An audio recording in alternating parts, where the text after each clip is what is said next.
It is a cold January morning in Turin. The city wakes to headlines that will ripple across Italy and beyond. Gianni Agnelli is dead. The avocado, as he was known, has drawn his last breath. The man who for half a century personified Italian power, wealth, and style is gone. His silver hair, tailored suits, and signature wristwatch over his cuff, now immortalized in photographs and memory. All of Italy seems to pause. Stock markets tremble. Politicians, industrialists, and distant relatives hold anxious meetings behind closed doors. Who will lead Italy's most powerful dynasty now? Who will control the fate of Fiat, Juventus, and a constellation of other holdings tied to the Agnelli name? At the center of the storm is Villa Frescotte, high above Turin. Muffled voices, tense embraces, and hushed phone calls fill the mansion's corridors. Reporters cluster outside, searching for any detail about the family's next move. For over a century, the Agnellis have shaped the fortunes of a nation. In this moment, their future is a question without an answer. How did one family come to wield such power? To trace the rise of the Agnellis, we must go back more than 100 years, to the rolling hills and quiet villages of Piedmont, northern Italy. Long before luxury cars and high society, there was Giovanni Agnelli. He was born in 1866 in Villa Perosa, a small town amid fields and streams. Italy was still a young country, struggling to find its place in Europe. Giovanni was restless and ambitious. He watched as the Industrial Revolution began to transform Italian cities. Factories multiplied, trains sped through the countryside, and steamships cut across the Mediterranean. Young men dreamed of invention and fortune. Giovanni saw opportunity where others saw only risk. By 1899, the world was changing fast. Electricity and the internal combustion engine promised a new era. In Turin, Giovanni and a handful of investors launched a daring project. They called it Fabbrica Italiana Automobili Torino, Fiat for short. Their workshop was small and uncertain. Their vision was not. Italy, still recovering from poverty and war, was hardly the obvious birthplace for an automotive empire. But Giovanni believed in speed, machines, and the promise of modernity. He was fascinated by gears, engines, and the idea of motion. He poured his energy into building something no one in Italy had ever seen, a car for the 20th century. The first Fiat rolled onto Turin's cobbled streets in the early 1900s. It looked more like a carriage than a car. It rattled and coughed, drawing curious crowds, but word spread quickly. The Agnelli name, barely known outside Piedmont, began to circulate among bankers, engineers, and politicians. Success did not come overnight. There were setbacks, bankruptcies, and technical disasters. But Giovanni persisted. He outworked and outmaneuvered rivals, often at great personal cost. He was famously reserved, yet fiercely determined. Over time, Fiat's cars became symbols of Italian progress, and the Agnelli family became synonymous with innovation. By the 1920s, factories stretched across the outskirts of Turin. Thousands of workers clocked in every morning, assembling elegant sedans and sturdy trucks. Fiat grew into Italy's leading car manufacturer. The company outfitted armies and royalty alike, supplying vehicles for kings and generals. But the Agnelli name meant more than cars. Giovanni courted politicians and mingled with aristocrats. He understood that power in Italy was not just about industry, it was about alliances, loyalty, and timing. Fiat's expansion mirrored the rise of Italian nationalism, with the Agnellis always close to the center of influence. In the 1930s, as fascism swept through Italy, Fiat adapted to survive. The Agnellis made careful deals, always protecting the family fortune. Factories hummed with the sound of production, even as the clouds of war gathered over Europe. The Second World War nearly destroyed everything Giovanni had built, but after the chaos, the Agnellis were still standing. When Giovanni died in 1945, he left behind more than a business. He left a throne, a legacy, both admired and resented, envied and feared. The question of succession would haunt the family for decades to come. First his son, then his grandson, Gianni, would take the helm. In 2003, as Italians grieved the passing of Gianni Agnelli, they were also reckoning with the end of an era. For many, the Agnellis had become more than tycoons. They were the unofficial royal family of modern Italy. Their story was woven into the nation's story, their fortunes rising and falling with the country itself. The uncertainty gripping Italy's elite was not just about money. It was about identity, tradition, and the possibility of change. Could the Agnellis hold their empire together? Would the next generation live up to the myth? Or would the dynasty crumble under the weight of its own history? Outside Villa Frescot, a bitter wind sweeps the gardens. Flashbulbs pop as a black car glides past the gate, carrying a young man whose future is suddenly more important than ever. His name is John Elkann. Most Italians have barely heard of him, but all eyes are turning his way. No one inside or outside the family can yet predict what he will become. But in the silence after Gianni Agnelli's death, one thing is clear. This is not just the end of a life. It is the beginning of a new chapter in the most powerful, complicated, and contested dynasty Italy has ever known. The shadow of the Agnelli family stretches across Italian history, but the real battle for their legacy is only just beginning. And for now, every door at Villa Frescot remains firmly closed. Chapter 2: Giovanni Agnelli, the founding father. The story begins far from the marble palaces of Turin. Giovanni Agnelli is born in 1866 in Villa Perosa, a small town nestled in the hills of Piedmont. His father is the town's mayor, a man of some standing but limited means. Giovanni grows up amid the rhythms of rural life, fields, church bells, and the distant echo of Italy's new ambition. In these early years, Italy is still a young nation. The North, flush with new factories and ideas, looks to catch up with the great powers of Europe. Giovanni Agnelli's education is brief but sharp. He learns discipline from the military and an eye for opportunity from his own restless curiosity. As a young man, Giovanni is fascinated by speed. Automobiles are a rare sight in the late 1800s, but he sees potential in machines that can outpace any horse. The world is changing fast. Agnelli wants to be at the forefront. He finds his chance in Turin, the industrial heart of Italy. There, a group of investors and dreamers gather in 1899. They want to build cars for a new century. The result is Fabbrica Italiana Automobili Torino Fiat. Giovanni Agnelli is just one voice at the table, but he quickly stands out. His vision and persistence set him apart. He has little money, but he throws himself into the work. The early days are anything but glamorous. The first Fiat workshop is modest. Production is slow, costs are high, and automobiles are still seen as toys for the elite. But Agnelli is patient.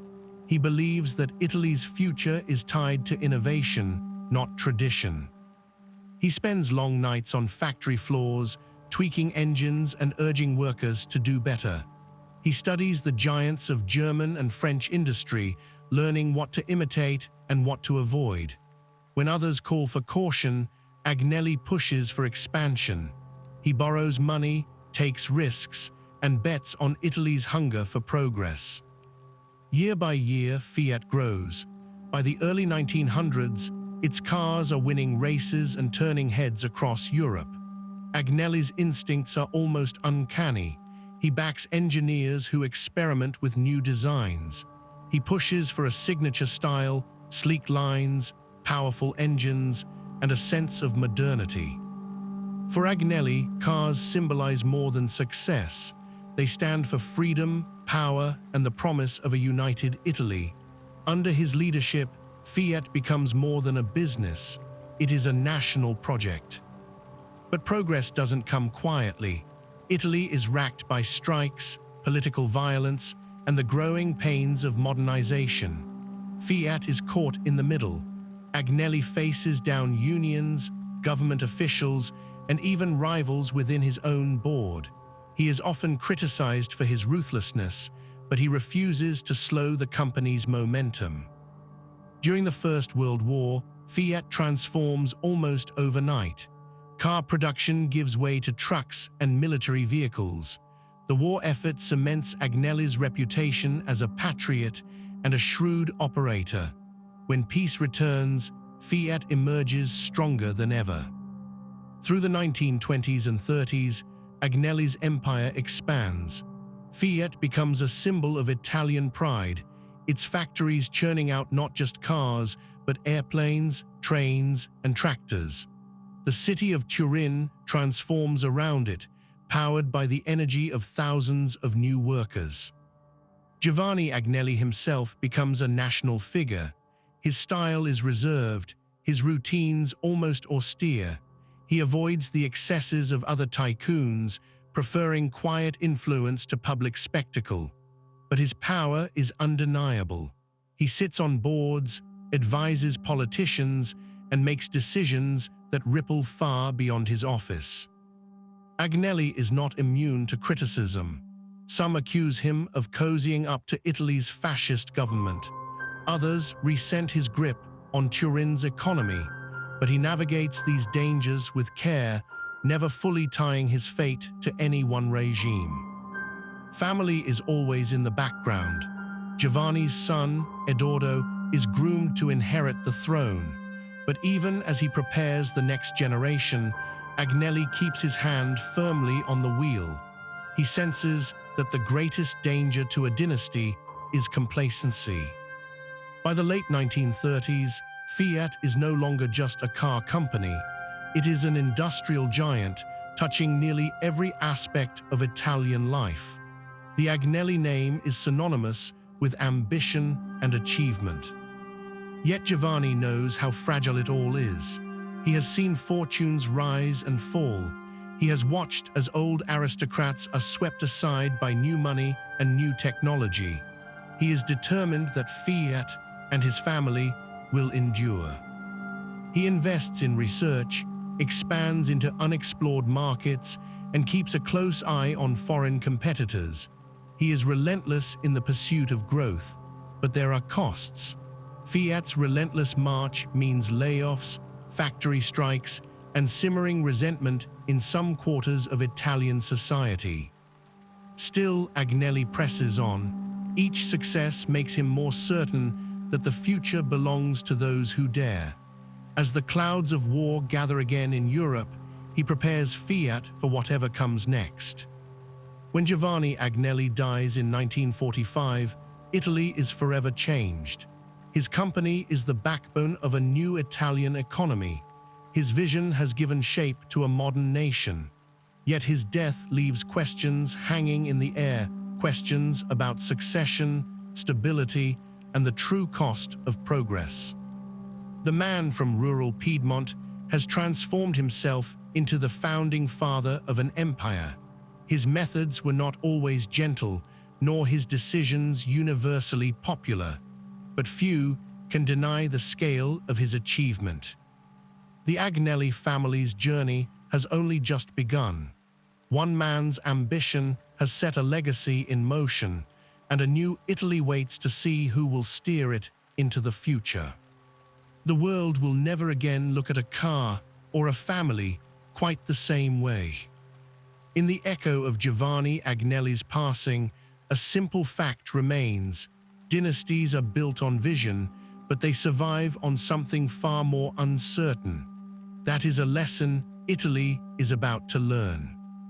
Chapter 3: The Industrial Revolution of Fiat. A single spark can ignite an empire. In early 20th century Italy, that spark was Fiat. Once, the company's Turin factory was just a bold experiment. Now, its vast assembly lines stretch as far as the eye can see. The clang of steel, the hiss of steam, the rhythm of progress, Fiat becomes the heartbeat of a rapidly changing nation. The idea itself sounds simple: make cars for the future. But in Italy, where centuries of tradition still cling to daily life, it is nothing short of revolutionary. Fiat is more than a factory. It is a vision of the world as it could be, a world powered by machines, not just muscle and memory. By the 1910s, Fiat's output surpasses anything Italy has ever seen. Its workers, drawn from farms and villages, flood the city in search of stability and purpose. The brand's early models, elegant but accessible, begin dotting the cobblestone streets of Turin and beyond. They represent freedom, speed, and hope. The Agnelli family, still little known outside industrial circles, quietly increases its control over Fiat. They invest in new equipment. They hire international engineers. They study the latest American techniques, adapting them to the Italian temperament. Their gamble pays off. By the 1920s, Fiat is no longer a local curiosity. It is a powerhouse. Italy, meanwhile, is teetering on the edge of modernity. Old social hierarchies feel the pressure. Factories push aside artisan workshops. The nation's cities grow taller and denser. Fiat's success accelerates this shift. With every car that leaves the line, a new Italy is taking shape. But Fiat is not just building cars. The company is building the future workforce of Italy. Inside the plant gates, workers learn new trades. They become welders, machinists, mechanics. Many of them are the first in their families to earn a decent wage. The Agnellis understand the power of this transformation. They use it to their advantage, binding their own fortune to that of the country. There are challenges, of course. Raw materials are scarce. Foreign competitors lurk. Sometimes the machines break down. Sometimes the workers strike. But each crisis reveals something important: Fiat's ability to adapt. The Agnellis do not fear change. They embrace it, turning obstacles into opportunities. The political climate, too, is shifting. Italy's leaders want industry. They need it. Fiat becomes a symbol of national pride. Government contracts pour in. Politicians tour the factory floor, eager to associate themselves with Italian innovation. At times, lines blur between business and politics. Publicity grows. Fiat's logo, once obscure, is now everywhere. On posters, in newspapers, even in the minds of children dreaming of a better life. The cars themselves become status symbols. Some are practical runabouts for families. Others, sleek and sporty, are toys for the elite. All are objects of desire. By the late 1920s, Fiat's influence is impossible to ignore. The company invests in aircraft engines, railways, and even tractors. The Agnelli name, once just another on the company letterhead, becomes shorthand for progress and power. Their reach extends far beyond Turin. Fiat-sponsored races and expeditions capture the national imagination. Yet with great success comes scrutiny. Critics accuse Fiat of monopoly tactics. Unions decry working conditions. Some say the company is too close to government, its leaders too hungry for control. But the Agnellis push ahead. For them, every attack is proof of their importance. Social life in Turin changes. Fiat workers form their own neighborhoods, their own networks. Small businesses spring up to serve their needs. The city transforms, shaped by the rhythms of the factory whistle. The Agnelli family's own fortunes grow with each new car sold. In the boardrooms, family strategy becomes increasingly important. Giovanni Agnelli, the patriarch, is often seen as aloof, but he is never distant from the details. He obsesses over production numbers and labor disputes. He fears complacency most of all. His mantra, innovate or perish. The company's expansion into international markets is cautious at first, but soon Fiat cars begin appearing on the streets of Paris, Madrid, and even Buenos Aires. The Agnelli family discovers that Italian design has global appeal. They begin to see themselves not just as Italian leaders, but as players on the world stage. Inside the family, however, tensions simmer. The pressures of succession become clear. Giovanni grows older, watching his grandson Gianni with a critical eye. Will the next generation defend what has been built? Can they adapt to new challenges? These questions remain unspoken, but they haunt every family gathering. Meanwhile, new factories rise across Italy, Lingotto, Mirafiori, each larger, more advanced than the last. Thousands of workers now rely on Fiat for their livelihood. The Agnellis wield not just financial power, but social influence on a scale rarely seen in Italian history. As the 1930s dawn, the world outside is darkening. Economic crisis looms, political storms gather, but within Fiat's gates, the sense of mission persists. The Agnelli family believes they hold the key to Italy's progress. Others, both allies and rivals, start to agree. Yet cracks begin to appear. The relentless drive for growth breeds internal competition. Family members jockey for influence, whispering about inheritance and control. Giovanni Agnelli, still at the helm, refuses to name a clear successor.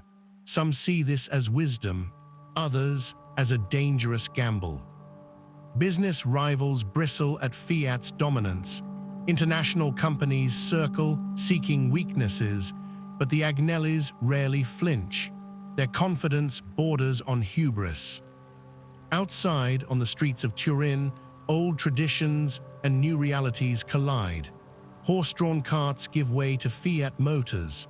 The sound of engines becomes the city's new anthem. A generation of Italians is coming of age beneath the shadow of the Agnelli factories. Inside the family's estate, walls are lined with maps and blueprints. Plans are drawn for even greater expansion. Giovanni's gaze never wavers from the horizon, yet he cannot ignore the passage of time. A dynasty, no matter how mighty, is only as strong as its next ruler. As the decade advances, that truth grows impossible to ignore. Giovanni's health falters. Whispers about the future grow louder. Still, the Agnelli family projects strength. They insist that Fiat's leadership will remain in capable hands, but beneath the surface, anxiety churns. The stakes could not be higher. Whoever inherits Fiat will inherit more than a business. They will inherit the responsibility for an entire nation's dreams. As the country changes around them, the Agnellis are forced to confront a simple question. What happens when power passes from one generation to the next? The answer, for now, remains cloaked in uncertainty. The industrial revolution that Fiat unleashed cannot be reversed. Neither can the expectations it has created. The fate of a family, a company, and a country now hang in the balance. For the Agnellis, the road ahead is both paved and perilous. Would the next leader steer Fiat to greater heights or straight into the storm? In Italy, everyone is watching for the first sign. Chapter 4: Gianni Agnelli, the unlikely heir. The Agnelli name hangs over Turin like a legend, but legends often begin in unexpected ways. Long before Gianni Agnelli became an icon, he was an unlikely candidate for greatness. Born in 1921, Giovanni Agnelli's eldest grandson grew up surrounded by privilege, but also restless energy. His worlds were divided. At school, discipline was strict. At home, the family name was a burden and a shield. No one doubted Gianni's charm. Even as a boy, he drew attention. He was tall, striking, with an unmistakable glint in his eyes. The press would one day call him El Avvocato, the lawyer, even though he rarely practiced law. In truth, Gianni preferred racing cars to arguing cases. His life, from the start, unfolded at high speed. He was educated in the finest schools, sent abroad to learn languages and customs. Yet beneath the surface, Gianni was restless. He gravitated toward the dazzling, sometimes reckless world of aristocracy. In post-war Italy, he became known for his lifestyle. He frequented nightclubs, private beaches, racetracks. Photographers waited outside every villa and casino, hoping for a glimpse. His romances were the stuff of gossip columns. He moved through high society with ease, yet always seemed slightly apart. Rumors swirled about affairs with actresses and aristocrats alike. Newspapers chronicled every escapade. For many, Gianni represented a new Italy, cosmopolitan, daring, even decadent. His tailor-made suits and signature wristwatch worn over his shirt cuff became symbols of effortless style. Yet behind the headlines, Gianni's relationship with his family was complicated. His father, Edoardo, died young in a plane crash. That loss left Gianni both the designated heir and a young man without a clear guide. The death of his father cast a long shadow. The world saw privilege. Gianni felt the weight of expectation and responsibility pressing in. His grandfather, Giovanni, was a titan, demanding, traditional, unyielding. For the old guard within Fiat, Gianni's reputation as a plebe was cause for concern. Was he ready to lead? Did he even want to? Boardrooms whispered doubts. In the streets, though, the mood was different. Italy in the 1950s was changing. People admired Gianni's style, his love of speed, the way he embraced modernity. Despite his image, Gianni was no mere dilettante. He understood business, strategy, and above all, people. He knew how to win allies and disarm enemies, usually with a joke, a perfectly timed gesture, or a calculated risk. In Rome and Milan, power brokers began to pay attention. They saw that the grandson was not his grandfather, but perhaps that was exactly what Italy needed. The death of Giovanni Agnelli, the family patriarch, was the moment of truth. In boardrooms and government halls, everyone counted Gianni out. He was too unpredictable, too young, too devoted to pleasure. But Gianni understood something his critics did not. Italy itself was restless. The nation was hungry for renewal, for a leader who could reflect both tradition and change. He stepped into the spotlight with a confidence that surprised even his rivals. Immediately, Gianni made himself visible. He attended football matches at Juventus. He greeted workers at Fiat's sprawling factories. He appeared on magazine covers, at diplomatic functions, at the wheel of a convertible speeding down the Riviera. Every gesture sent a message. The Agnelli Dynasty would not retreat into the past. It would reinvent itself. Gianni was both insider and outsider. He kept a distance from the rigid rituals of the boardroom, but he listened. He learned from old family advisors and then challenged them. He brought in new talent, young managers who shared his vision for a global, modern Italy. His curiosity was endless. He traveled the world, meeting politicians, film stars, industrialists. He studied foreign companies, foreign markets. He was always asking questions. Yet Gianni never shed the sense of danger that clung to him. There were car crashes, near misses, scandals that would have ruined a lesser figure. Through it all, he smiled, shrugged, and carried on. A reporter once asked how he survived so many accidents. Gianni just laughed and said, "I have a good guardian angel." He became famous for such aphorisms, cryptic, witty, elusive. Italy's elite, industrialists, artists, politicians were drawn to him. Some envied him, others tried to imitate him, but Gianni's appeal was unique. He made power look effortless, even as he worked tirelessly behind the scenes. He collected art. He entertained world leaders. Rumor had it he once hosted the Kennedys and Henry Kissinger in the same weekend. For Gianni, life was a series of performances, each with its own audience. But beneath the glamour, he was relentless about business. He understood that the true power of the Agnelli family came not just from wealth, but from relevance. He pushed Fiat into new markets, modernized its factories, and invested in research and technology. He recognized the importance of media, acquiring stakes in newspapers and television. A dynasty that could not adapt would die. Gianni's leadership style was unconventional. He trusted his instincts. He expected loyalty, but not blind obedience. Board meetings could be unpredictable, with Gianni abruptly changing direction or firing off jokes at his own expense. Yet his resolve was steel. When challenged, he could be ruthless. He also knew the value of symbols, the way he dressed, the way he spoke, even the way he arrived at the office. Every detail was deliberate. People copied his fashion without ever understanding that, for Gianni, style was simply another form of strategy. He made the Agnelli name matter to a new generation. The Italy Gianni inherited was not the one his grandfather knew. The country was volatile, new political movements, economic booms and busts, and growing anxieties about the future. Strikes flared, protests filled the streets. In these uncertain times, Gianni's composure became a kind of reassurance. He could mingle with workers and aristocrats alike. He could charm a room full of bankers, then disarm a skeptical journalist with a single line. Sometimes, it seemed, Gianni held Italy together with little more than charisma and nerve. He was not without enemies. Some accused him of enjoying the privileges of birth without the burdens.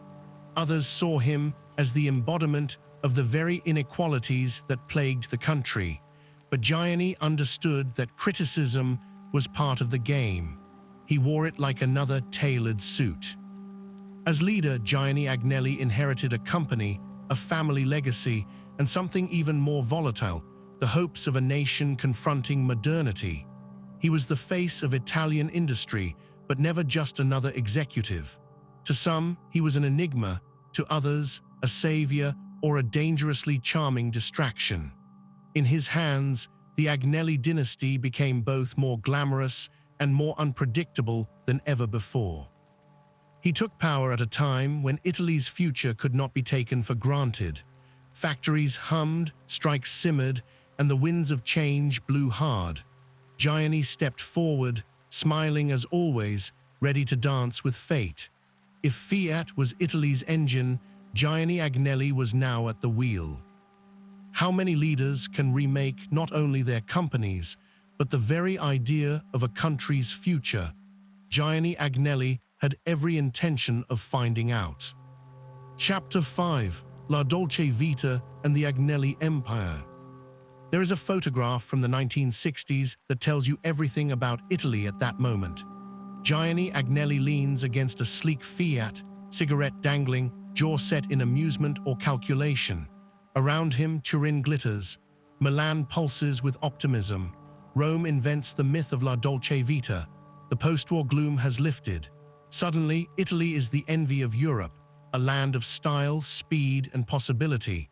Fiat's factories roar day and night. Their cars pour off the lines and into the world's imaginations. The Agnelli family rides above it all, not just as industrialists, but as icons. Their surname doesn't just stand for a company, but for a whole idea of Italy. Modern, ambitious, effortlessly chic. At parties, Gianni moves with the ease of someone who has never waited in line for anything. He's welcome at every table, prime ministers, movie stars, philosophers, and popes. But power is never just about visibility, it's about reach. By the early 1960s, Fiat isn't just an automaker, it's a national institution. The company employs tens of thousands, and its fortunes ripple outward through every layer of Italian society. With every new car model, another layer of tradition is peeled away. A country on Vespas and bicycles enters the age of the automobile. Small towns empty out as workers flock to Turin, hungry for a piece of this new prosperity. The Agnellis understand the moment. They know that Italy wants more than just cars, so they build bridges between industry and pleasure. In 1967, the family's Juventus football club claims another league title, and fans flood the streets. Juventus becomes a new national religion. Victories on the field mirror successes at the factory. The black and white stripes of Juventus become almost as emblematic as the Fiat badge. The family's influence spreads far beyond steel and rubber. They buy into newspapers and media companies, shaping the stories that Italy tells itself. They invest in insurance, banking, film. The Agnelli name becomes a passkey, opening every locked door in Rome and Milan. If there's a table where power is divided, an Agnelli almost certainly has a seat. Some say Italy is no longer run from Parliament, but from the Agnelli boardroom. Gianni himself becomes a cultural force. His personal style is copied across Europe: the watches over shirt cuffs, the tailored suits, the effortless mixture of elegance and defiance. Newspapers obsess over his affairs, his friendships, his offhand remarks. Was he a genius or just a man born lucky? No one seems able to decide, least of all Gianni himself. Yet the Agnelli touch seems everywhere. Under Gianni's leadership, Fiat storms into international markets. The Fiat 500 becomes a symbol of Italian ingenuity, small and efficient, but unforgettably stylish. Exports soar. Showrooms in Paris and New York are filled with Italy's new signature. The world wants a piece of what the Agnellis are selling. Their home becomes the stage for a social whirlwind. Parties sprawl into the early hours. Artists, politicians, and royalty intermingle. Deals are struck between sips of champagne. To outsiders, it looks effortless. But behind the glamour, the family works relentlessly. Each acquisition, each expansion is debated fiercely. The Agnelli empire grows not just by inheritance, but by calculated risk. The family's myth is burnished with every success. Magazines call them Europe's Kennedys, though Gianni shrugs off the comparison. The dynasty seems unshakable. When economic turbulence rocks other European industries, Fiat holds steady. When governments fall, the Agnellis remain. Even their missteps seem to add to their legend. By the end of the 1960s, it seems as if nothing can touch them. The Italian economy is booming. Workers, for the first time, can afford what they build. The Agnelli factories become hives of opportunity. Families that once struggled to afford bread now talk about buying their first car. There's a sense that the country has finally exploded into modernity. Juventus, meanwhile, wins and wins again. Gianni appears in the stands, enigmatic behind dark sunglasses, as the team collects trophy after trophy. He becomes more than a president.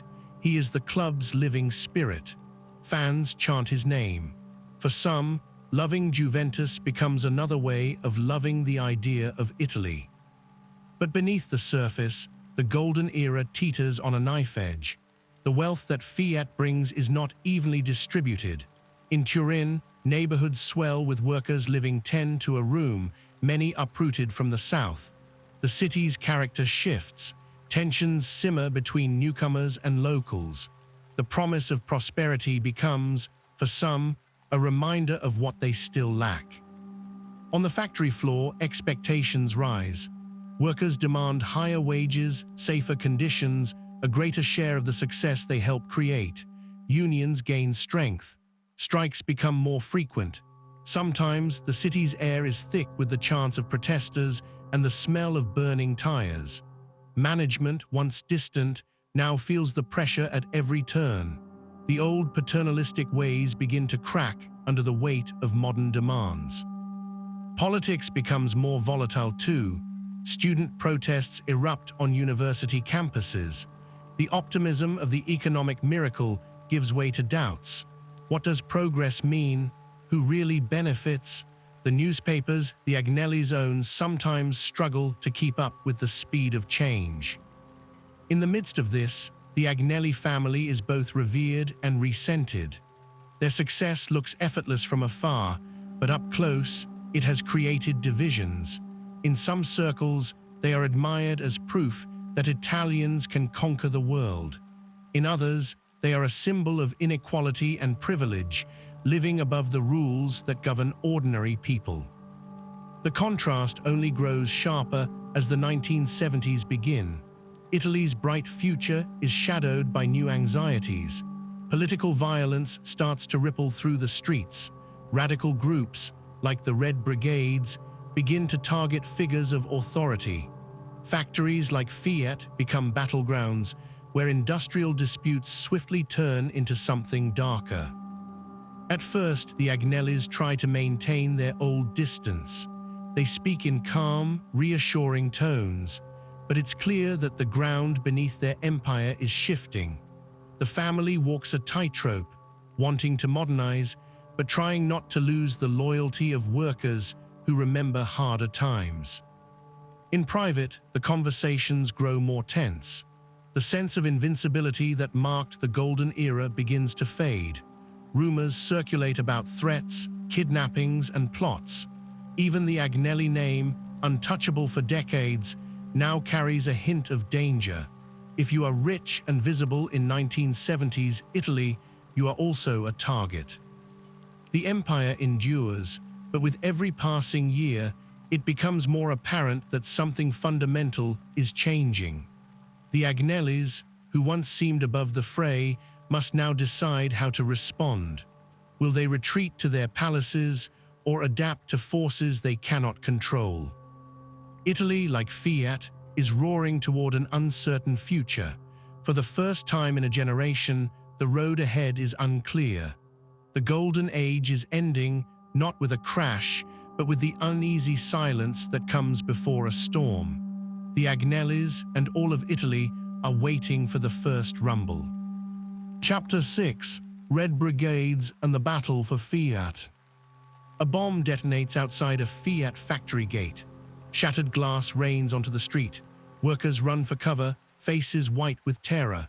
It is 1977 in Turin, and this is no longer the Italy of easy optimism. The city pulses with a nervous energy that never quite fades. Every morning, Fiat's workers cross picket lines flanked by armed guards. At night, the families of managers listen for unfamiliar sounds. One wrong knock at the door could mean disaster. The Red Brigades have declared war. Their targets are not only politicians and police. They want the factories, the boardrooms, and the men who control them. And at the center of their obsession sits the Agnelli family. Gianni Agnelli is now a living symbol, half aristocrat, half industrialist, entirely exposed. For years, he has cultivated an image of glamour, wit, and indifference to danger. Now, armed guards shadow him everywhere. Even the simple pleasure of driving his own car is gone. The risk of kidnapping is too great. His children grow up with bodyguards. Parties are held behind locked gates. Every phone call, every package is suspect. The Agnellis become prisoners in their own palaces. The newspapers chronicle every outrage. A Fiat executive is shot and wounded. Another is kidnapped in broad daylight. Across the country, factory managers and their families vanish without warning. Sometimes, ransom notes arrive. Other times, only silence. As strikes and sabotage spread, Fiat risks grinding to a halt. The business Gianni inherited from his grandfather is now a fortress under siege. Inside the boardroom, tempers flare. Gianni tries to project calm, but the fear is visible in every line of his face. He pleads for government help, but trust is in short supply. Some accuse the Agnellis of being too distant, too privileged, too out of touch. Others demand they make concessions to the workers. But the world outside is changing faster than anyone inside the company can adapt. Italy, once a land of dreams, now seems to teeter on the brink of chaos. Factories are no longer just engines of prosperity, they are battlegrounds for competing visions of the future. Gianni's life is now a blur of armored cars, hushed meetings, and coded messages. He has always thrived on risk, but this is different. The enemy is invisible, and the stakes are life and death. In Turin, rumors swirl. Some say the Agnellis keep a private army. Others claim the family is negotiating with terrorists behind closed doors. Gianni denies it. He appears on television, grave and resolute. His voice is steady, but his eyes are haunted. He urges unity, pleads for reason, warns against violence. The nation listens, but the sense of dread remains. Meanwhile, on the factory floor, the old order is breaking down. Wildcat strikes erupt at a moment's notice. Production lines stall as workers demand higher wages and safer conditions. Union leaders denounce the Agnellis as symbols of everything that is wrong with Italy. Graffiti covers the city, slogans denouncing bosses, capitalism, and the old elite. Each day, the tension rises. Personal tragedy becomes part of daily life. Several Agnelli relatives are forced to leave the country under police protection. Social gatherings shrink to small circles of trusted friends. The family estate at Villa Perosa, once a scene of elegance and laughter, becomes a redoubt guarded day and night. Fear seeps into every conversation, every decision. Gianni's mother, surviving both world wars, now lives in a state of constant alarm. Even the most privileged are not immune. The threat is everywhere, on the street, in the mail, on the phone. The cost of security climbs into the millions, yet no one feels truly safe. The Red Brigade seem to grow bolder as the months pass. Their communiques taunt Fiat and its owners. Slogans like "Strike at the heart of the state" appear outside every major factory. The government responds with new laws, curfews, and mass arrests. But the violence continues. The sense of isolation grows inside the Agnelli family. Gianni finds himself at a crossroads. If he gives in to demands, he risks losing control of his company. If he resists, he puts his family and employees at even greater risk. There is no easy answer, only a daily gamble with fate. Some nights, Gianni paces the halls of his villa, unable to sleep. He studies photographs of happier times.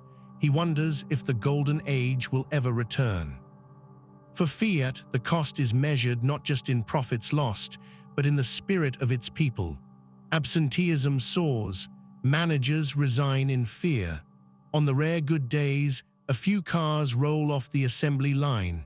Most of the time, the giant factories stand silent, echoing with memories of a more confident era. During this siege, the Agnellis come to symbolize endurance, and for some, stubbornness. Their refusal to abandon Fiat makes them heroes to some and villains to others. Newspapers debate whether the family is saving Italian industry or clinging to obsolete privileges. But through the smoke and confusion, one fact is undeniable: the Agnellis remain at the heart of the storm. By the end of the 1970s, the violence slowly ebbs. The Red Brigades are hunted down one by one. The worst of the terror passes, but the scars remain. Turin, once a city of hope, now carries the memory of bombs and sirens. At Fiat, the mood is grim but determined. The Agnellis have survived barely. Their empire stands, but its foundations have cracked.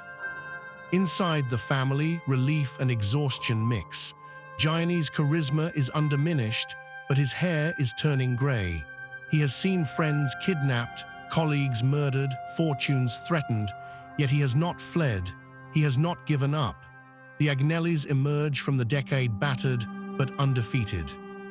Italy, too, begins to breathe again. Factories reopen. The promise of stability returns, though never quite as bright as before.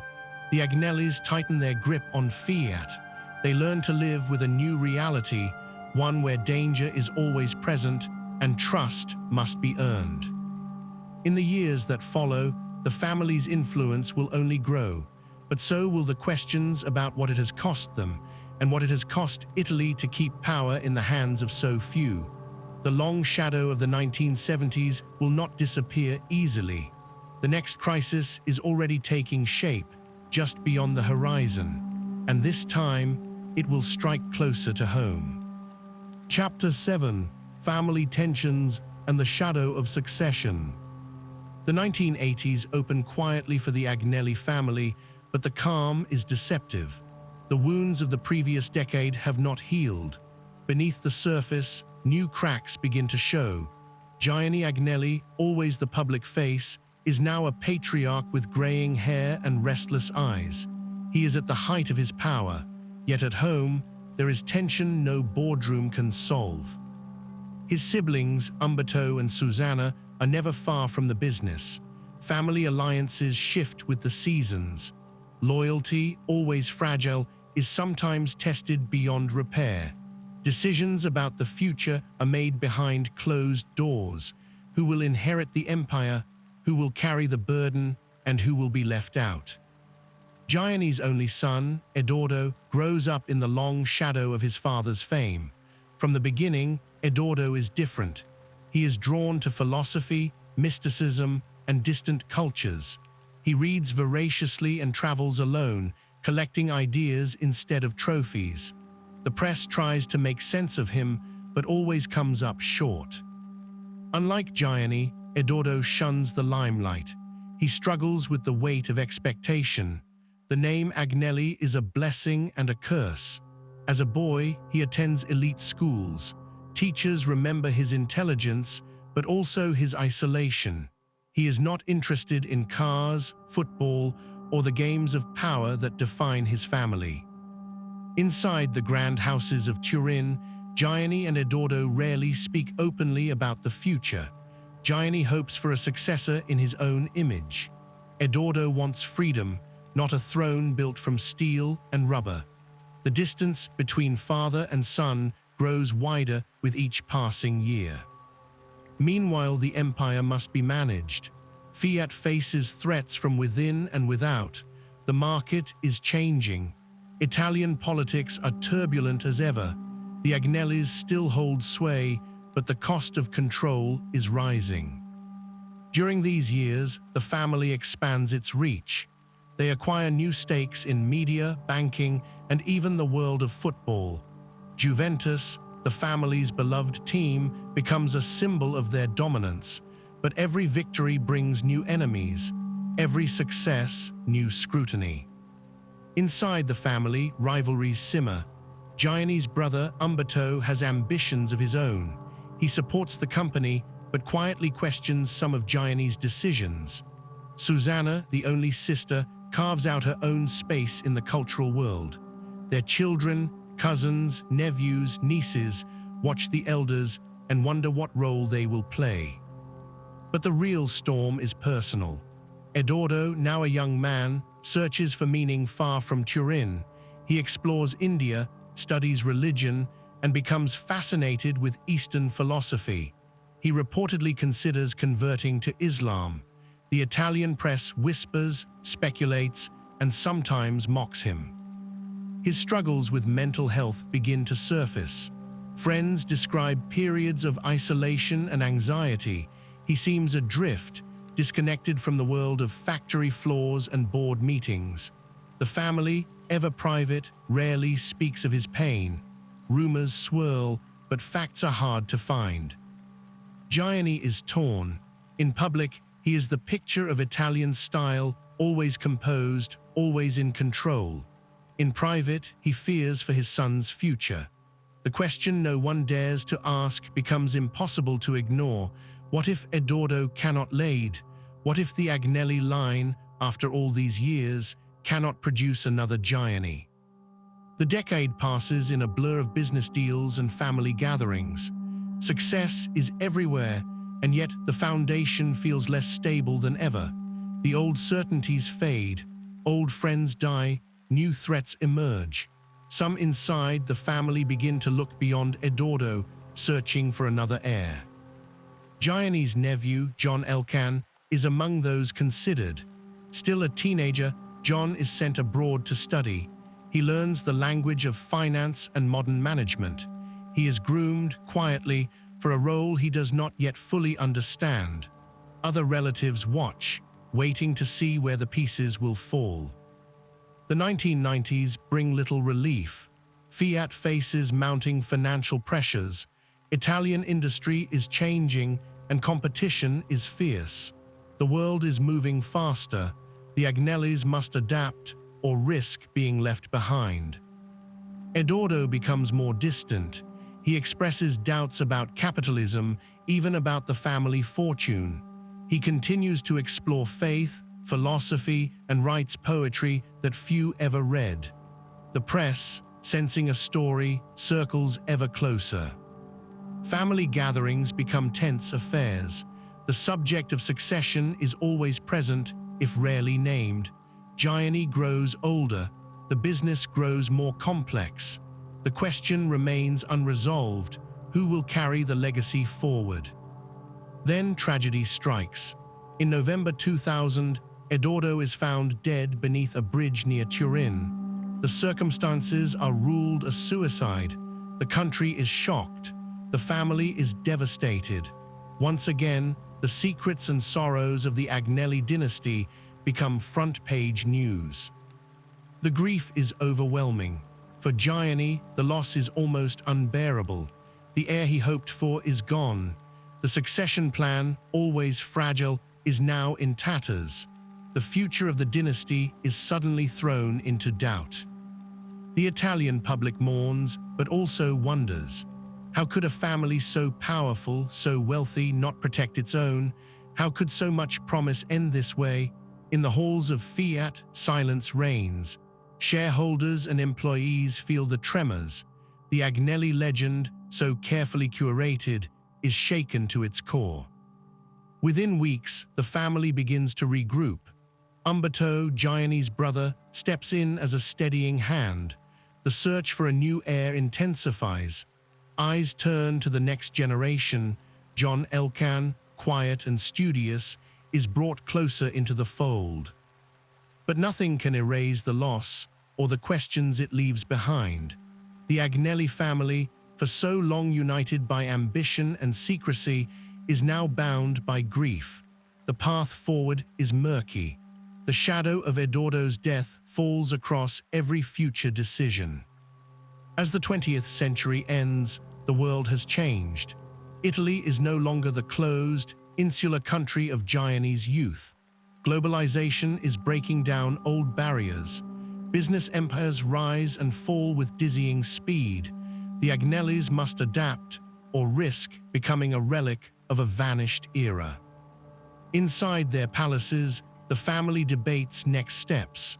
Whispers echo through marble corridors. Who will lead now? Who can bear the weight of history without breaking under it? A dynasty built on iron and will now stands at its most fragile moment. The next move will define not only the Agnellis, but the fate of their empire. No one, not even an Agnelli, can escape the cost of legacy. Chapter 8: John Elkann, the reluctant successor. John Elkann never expected to become the center of the Agnelli universe. He was not raised in Turin's gilded palazzos, nor schooled in the rituals of Italian aristocracy. Born in New York, he grew up between continents, languages, and cultures. His parents' marriage was brief and stormy. His mother, Margherita Agnelli, was Gianni's only child, but her life had long been a source of tension in the family. From an early age, John felt the distance between himself and his legendary grandfather. Gianni Agnelli was larger than life, a man of tailored suits, fast cars, and endless charm. John, by contrast, was shy, bookish, and reserved. He preferred mathematics to polo, libraries to boardrooms. In the eyes of many Agnellis, he was an Elkann, not truly one of them. Even as a teenager, he sensed that he lived in the shadow of impossible expectations. Yet fate is rarely interested in personal preference. After the tragedies that rocked the family, John was summoned to Turin. He was still in his early 20s, attending university in France when the call came. The family needed him. Gianni, weakened by illness but still formidable, saw something in his grandson that others did not. A kind of steadiness, a subtle intelligence, a willingness to listen. But inside Fiat, skepticism ran deep.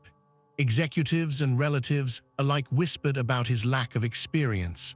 Some dismissed him as a foreigner, an interloper who could never understand the relentless pressures of Turin industry.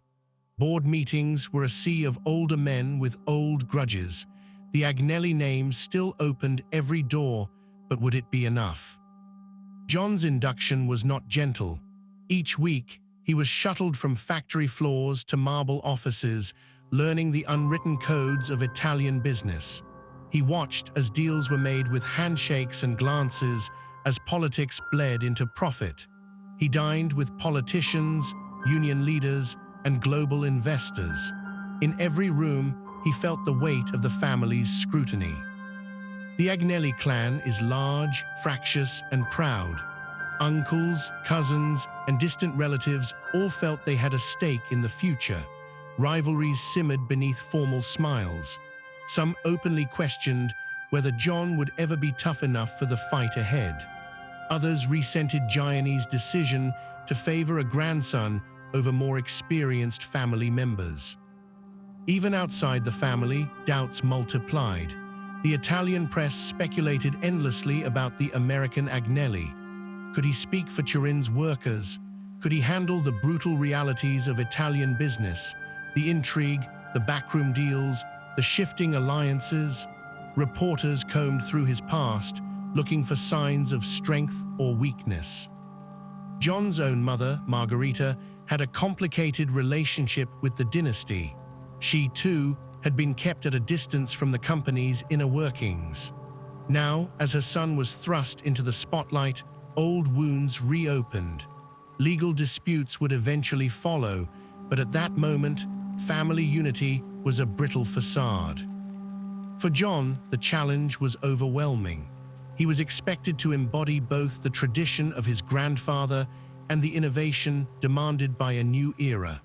Failure was not an option.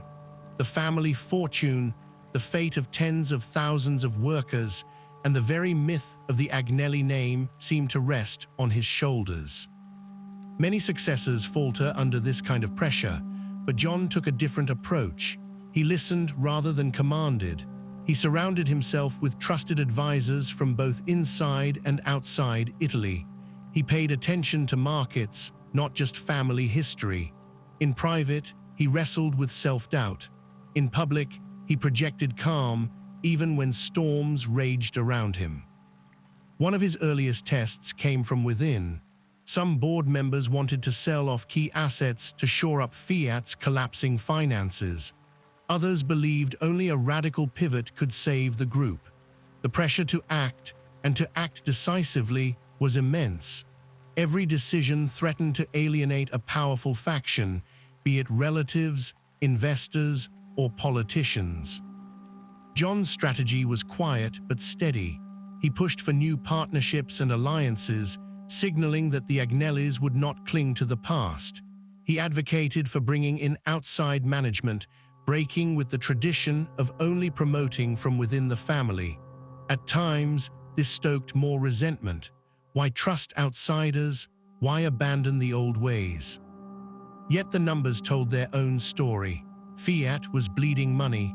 The Italian economy was stagnant. Labor unrest threatened to boil over. The company was too big to fail, but also too unwieldy to pivot easily. John understood that salvation would not come from nostalgia. In boardrooms, his calm contrasted with the turbulence around him. He was not a natural showman like Gianni. He did not wield a room with charisma, but he listened, absorbed, and plotted a careful course. Some insiders began to notice. Slowly, respect for his methods grew, if not always affection. But each small victory came at a price. The more John tried to modernize Fiat, the more he exposed himself to criticism from every direction. Unions accused him of betraying workers. Traditionalists accused him of selling Italy's soul. Foreign partners eyed him with both hope and suspicion. Behind the scenes, family tensions remained unresolved. Relatives who had once dreamed of the throne now found themselves sidelined. Old disputes over legacy, inheritance, and power resurfaced. John was forced to play mediator as well as leader, diplomat as well as executive. And still, the outside world waited for him to stumble. Italian newspapers kept a daily tally of his decisions, eager to pounce on any misstep. Rumors swirled about possible bankruptcies, mergers, or even a sale of the entire group. The stakes could not have been higher. Through it all, John never tried to become a copy of Gianni Agnelli.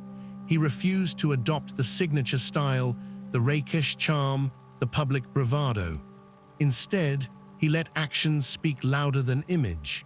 He knew that if the Agnelli dynasty was to survive, it had to evolve.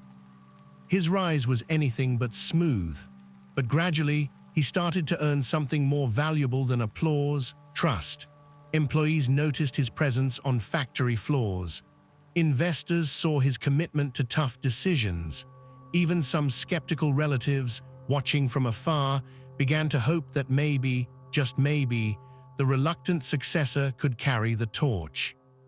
Yet crisis was never far away. With Fiat's future hanging by a thread, John had no time to settle into his role. Every day brought a new emergency. Every solution demanded a sacrifice. He had been chosen in a time of desperation, and desperation had its own logic. Now the fate of Italy's greatest industrial empire would rest not on nostalgia, but on the untested resolve of a single man. Whether he liked it or not, John Elkann was no longer just an heir. He was the last line of defense. He looked out over Turin, the city that had made his family and nearly broken it. The next step would either rescue the dynasty or end it for good. No one was betting on the outsider. John Elkann would have to prove them all wrong. Chapter 9: Reinventing the Empire, from Fiat to Stellantis. The first board meetings after Gianni's funeral felt like a wake and a war council combined. Nothing about Fiat was certain anymore. The old rules were gone. John Elkann knew he was being watched by every executive, journalist, and politician in Italy. He also knew he had to save the family legacy, but the clock was ticking fast. By the mid-2000s, Fiat was no longer just an Italian symbol. It was a wounded giant, gasping for air. Car sales slumped. The company's debts threatened to swallow it whole. Italy's industrial pride was becoming a cautionary tale. In private, some family members even floated selling their stake. The weight of a century pressed down on the youngest leader in Agnelli history. But John Elkann refused to surrender. He took meetings that lasted until dawn. He listened to engineers, line workers, and rivals alike. The company needed more than a savior, it needed a miracle. Then, a chance appeared across the Atlantic. In Detroit, Chrysler was dying. The American automaker had been battered by bankruptcy and the 2008 financial crash. Where others saw a doomed company, John saw an opportunity. He convinced Fiat's leadership that survival meant thinking like outsiders. Not Italian, not American, but global. In 2009, Fiat announced what many called madness, a merger with Chrysler. Critics predicted disaster. Pundits sneered at the idea of two failing companies rescuing each other. But for John, the move was pure logic. Fiat would gain access to new markets, new technology, and desperately needed scale. Chrysler would get European engineering and a lifeline. The agreement was a gamble with everything on the line. Elkann worked side by side with Sergio Marchionne, Fiat's maverick CEO. Marchionne wore black sweaters instead of tailored suits. He hated tradition and bureaucracy. The duo cut costs, trimmed layers of management, and launched bold new models. They doubled down on innovation. Together, they silenced the skeptics. In 2014, the transformation became official. Fiat and Chrysler unified as a single company, Fiat Chrysler Automobiles, or FCA. The headquarters moved to the Netherlands and London. The Agnelli empire was now borderless. Its heart still beat in Turin, but its reach extended everywhere. FCA's new identity caused shockwaves in Italy. Some accused the Agnellis of betraying their homeland. Others feared that jobs would vanish or that Italian brands would be lost. But the results spoke for themselves. Jeep, once a struggling Chrysler division, became a global phenomenon. Fiat's iconic 500 model returned in a new, stylish form. Profits climbed. Factories in both countries hummed back to life. The Agnelli dynasty, once on the brink, was back in control. But John Elkann saw even further. He knew that the car business was changing again. Electric vehicles, self-driving technology, and Chinese competitors were rewriting the rules. FCA alone would not be enough. A new alliance was needed. The family that once ruled Italy's roads would now have to fight for its place on a world stage. In 2019, John set the table for another audacious move. FCA would merge with France's PSA Group, makers of Peugeot, Citroën, and Opel. The deal would create one of the world's largest automakers, rivaling Volkswagen and Toyota. Negotiations dragged on for months. Cultures clashed, boardrooms bristled, but persistence and the weight of history prevailed. In early 2021, the new entity was born. Its name, Stellantis, the word echoed both stars and stability, a nod to the family's ambition and resilience. Stellantis would build cars in more than 30 countries. It would oversee brands from Maserati to Dodge. And at the top, controlling it all from behind the scenes, Exor, the Agnelli holding company, led by John Elkann. But cars were only half the story. Under John's watch, the Agnellis expanded their empire far beyond manufacturing. Exor invested in media, buying a stake in The Economist. They ventured into insurance, technology, even healthcare. Juventus Football Club remained a crown jewel. The family was no longer just a titan of Italian industry, but a player in global finance, entertainment, and culture. Their transformation was not without enemies. Italian politicians accused the Agnellis of abandoning their roots. Critics claimed they had become too rich, too distant, too powerful. Yet, in boardrooms and markets around the world, their influence only grew. If old guard industrialists resented them, the next generation watched them with a mix of envy and awe. All the while, John Elkann kept a low profile. He gave few interviews. He rarely commented on politics. The Agnelli image, once built on Gianni's public flair, shifted toward quiet concentration. John's leadership style was methodical, almost invisible, but every key decision bore his signature. He had learned the hardest lesson from his family's past. Power is safest when it's subtle. By the late 2010s, the Agnelli name meant something different. It no longer evoked only Turin or Italian aristocracy. It stood for global deal-making, daring mergers, and the ability to adapt before anyone else did. Their stake in Stellantis was a reminder that the world's roads still led, in some way, to Turin. But their reach stretched even further, into newsrooms, stadiums, and boardrooms from Paris to New York. Yet even as the empire flourished, ghosts lingered. Family members who had lost battles for succession watched from the sidelines. Old scandals flickered in the press. Rumors of new rivalries surfaced each year, but the core remained intact. The Agnellis, for all their drama, did not break. They simply changed shape again and again. For outsiders, the dynasty's resilience defied belief. Empires in Italy usually faded, shattered by ego or revolution. The Agnellis rewrote the script. They proved that a family's greatest asset is not fortune, style, or even power, but the ability to reinvent without forgetting who they are. Today, the Agnelli story is told in many languages, in many currencies, across continents. Their once provincial empire has become a global web. Some say they have lost their soul. Others argue they have found their future. What remains after all the mergers and boardroom battles? A name, a legacy, and a question that haunts every dynasty. When you build an empire to last, what does it cost to keep it alive?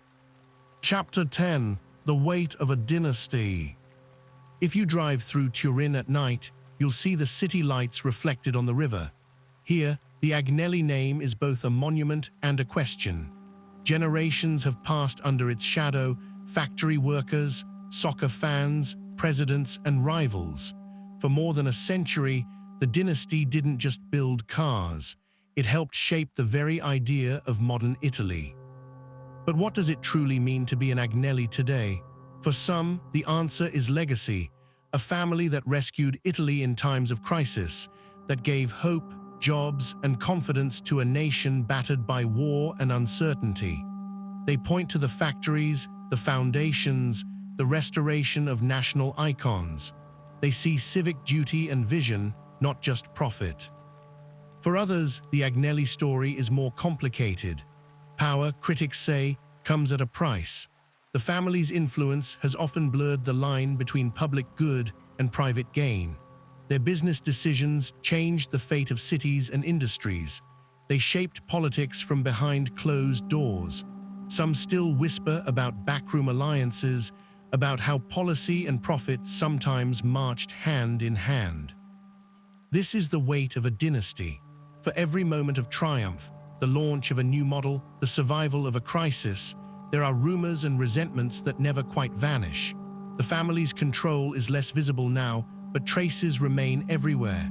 Their hand can be felt in media headlines, in football scandals, in the quiet turns of the Italian economy. Their story is still used as a mirror for the country itself, resilient, unpredictable, never quite free of its past. Yet the world around them has changed. The old tools of power, discreet phone calls, family councils, silent loyalty, don't work the way they once did.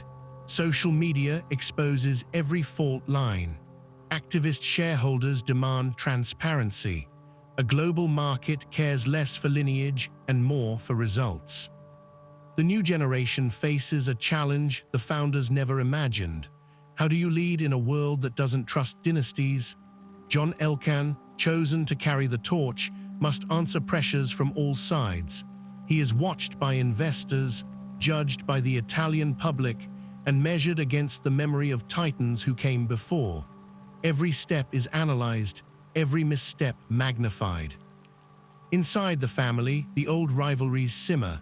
Cousins and uncles speak to the press or release memoirs. Stories of old disputes and new ambitions leak into the open. Some want a return to tradition, others urge modern reinvention. But the center holds, for now, around a vision of quiet control, gradual change, and selective risk. Outside, public debate never ends. Conversations about the Agnelli name erupt during moments of crisis or celebration. When Juventus wins, or when factories close, the question reappears: should any one family have this much power? In cafes and parliament, at kitchen tables and in newsrooms, the answer always divides. No other Italian family has been so closely watched, so passionately debated. Some call them saviors of industry, others accuse them of being architects of inequality. Both views are part of the truth, but neither tells the whole story. The Agnelli legacy is not only measured in wealth or influence, it's also found in the contradictions they embody. They are at once private and exposed, beloved and resented, symbols of both tradition and reinvention. They move quietly through the corridors of power, while their every move makes headlines. There is, too, a personal cost. Few outsiders see the isolation of leadership, the pressure to live up to a myth. For every family photo on a magazine cover, there are stories of loneliness and sacrifice. The dynasty's heirs are born into scrutiny. Their mistakes are amplified, their triumphs often taken for granted. Many have wondered if the wait is worth it. In the end, what does a name buy, if not peace? The Agnelli family's history is marked by tragedy as well as success. They lost sons, siblings, and friends along the way. Sometimes, the greatest battles weren't in boardrooms or on football fields, but at the dinner table, over questions of love, loyalty, and succession. Yet the dynasty endures. Their holding company, Exor, spans continents and sectors. They guide everything from car empires to media giants, luxury brands to football clubs. Their vision is broader now, their ambition global. But the underlying challenge remains unchanged: how to hold on without holding too tight. Italy itself has changed too.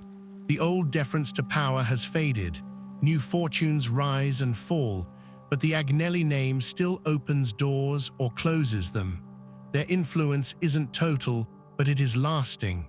They have outlived kings, regimes, and rivals.